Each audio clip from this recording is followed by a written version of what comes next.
Hi, welcome back to Daytime Tri-Cities. We're talking about props now, and of course Katie Brown here joining us from Barter Theater. We were saying we sort of have our props this morning with our coffee mugs, cups. Although they are filled with water, so we are using them. But props a big part of every show. Yes, everything that you see on stage that is there, that's not a set piece, it's not costumes, all those are props, from the tiniest little pencil to a giant puppet. Those are all coming from the props department. And they got to be there.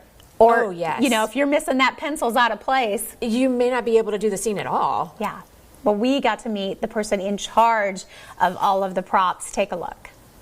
Well, we continue our behind the tour by taking you inside the prop shop. We are here with Meg Pressley. And Meg, thank you so much for meeting us. Yeah, it's my pleasure. The prop master, your title here. You've been here for many years now. Yeah, almost 15. 15 years. Yep. So you have worked on so many productions over the years.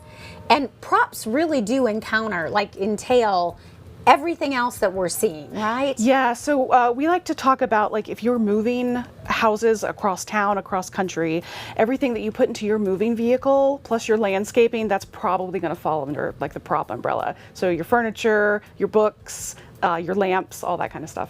And so this is a very busy place. Yes. You have a lot of props for every individual production, and then I would imagine, just like those over in the scene shop, you're working on multiple productions at one time. Yeah, so we've got like anywhere between 3 and 5 productions kind of going at the same time, and then we're usually planning for, 3 or 4 more down the road. And I understand this is one of the largest prop shops in the country? It is, yeah. We're really fortunate, it's a small area to be doing theater at the scale that we do. So to have facilities of this size, to have storage of this size, really makes our job a lot easier. Because I understand you keep pretty much everything you make, we and do. It's filed away. Yeah. You have an amazing system. We try. You're very organized. Well, please tell everyone that. Yeah, it really makes it possible for us to do the breadth of different types of plays that we do, just to have a really deep stock to be able to go into. We try to repurpose as much as we can. There's a level of sustainability that we want to try to achieve as well. So, just not doing new every time, to reuse what we can. And yeah, our stock lets us do that. So. And Meg, you are all about the details, the details of the details. Yes. I mean, you're going to look through that whole set and you're going to find everything in its place. That's actually my favorite part of the job. I love a detail. I like getting really granular. Where's the dirt in the corner? Where's the junk mail that's stuffed into the drawer that nobody sees, but I know it's there. Yeah, it's my favorite part.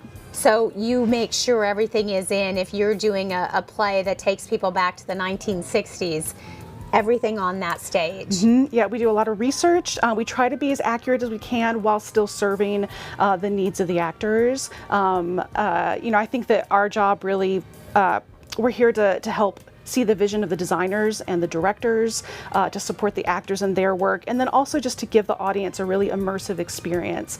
I like to make sure that wherever they look on that stage, they're still really rooted in the place. Yeah, you said we give them no escape. Right. Everything's right there. We keep no way out.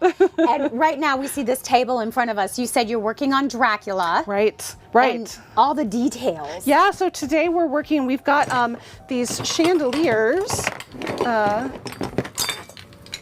We have these great big chandeliers, but we need candelabras, not chandeliers. So we're taking them apart and turning them into some candelabras that'll sit on a feast, a banquet table. Oh my goodness. And at the same time, you're also working on food items for other productions. And we see shoes and we see furniture. So just incredible, the amount of things that are happening right here. Yeah, all at once. That's probably the most challenging part of the job, is just making sure that we're keeping all of our little ducks in a row all the time. And then we have this area, but you also have a rehearsal hall, right, which a lot of your items will go there before they make it to the stage. Mm-hmm. Yeah, so it's really important that the actors have a chance to work with stuff in their hands while they are kind of plotting out the play and how they're going to move through the world of the story. So we build here, it goes to the rehearsal hall, they find out what works and what doesn't, and then maybe they send it back to us and we kind of share back and forth like that.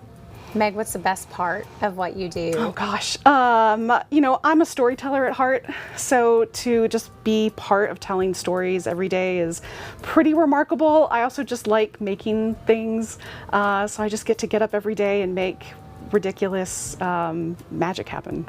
It's pretty great.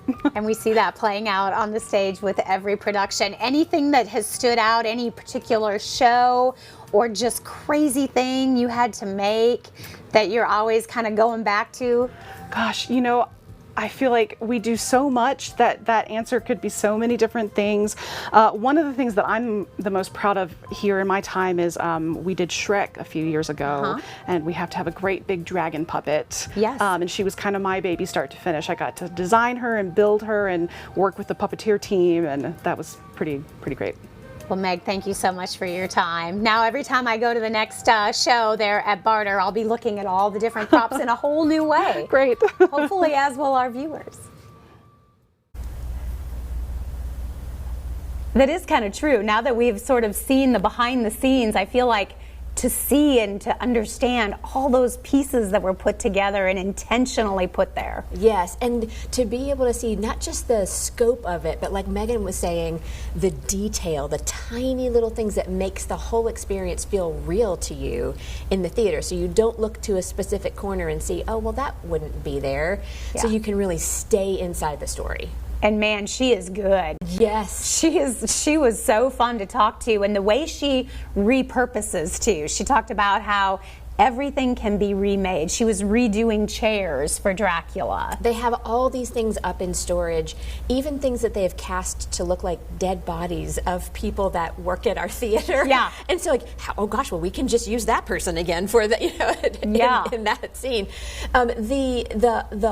The just scope of it all is really impressive. I mean, when you think about it, especially when you're doing something back in a different time period, you got to find a refrigerator. Yes. You have to find, I mean, the tables have to look different. And it makes a difference to the story, because if you look in that place, if somebody's using the wrong phone, if you see the wrong thing, or it immediately flags your brain that, oh, wait, this isn't real. And we want grown-ups, you know, who sometimes aren't used to going on flights of fancy to go, oh, I can go to that place with you. And all those details matter. Oh my goodness. Well, it was amazing. Such a treat to get to see that. Hey, we're going to come back and we're going to tell you about all the different tickets that you can get because the fall shows are here. So we're going to wrap things up live from Barter right after this.